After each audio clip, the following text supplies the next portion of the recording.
இதற்கு கிறிஸ்தவத்தின் மறுமொழி என்னவாக இருக்கும்?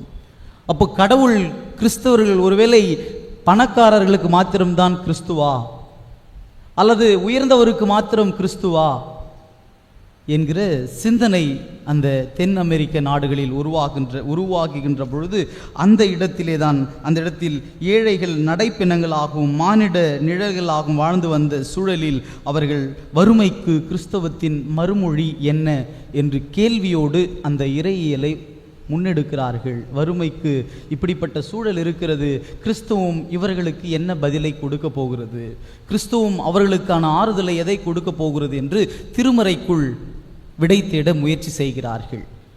அவ்வாறு திருமறைக்குள் விடை தேட முயற்சி செய்யும் பொழுது திருமறையில் ஒன்றும் அகப்படவில்லை. கடவுள் அப்படிப்பட்ட கடவுள் அல்ல. கடவுள் இந்த உலகத்தை ஏற்றத்தாழ்வோடு படைக்கவில்லை. கடவுள் இந்த உலகத்தை சுயநலத்தோடு ஒருவர் மாத்திரம் ஆள வேண்டும் என்று படைக்கவில்லை என்கிற சிந்தனைக்குள் வருகிறார்கள். அப்போ அவருடைய தேடலுக்கு பதில் கிடைக்காமல் போனது. இந்த இடத்தில் கடவுள் ஒன்றுமே செய்யல.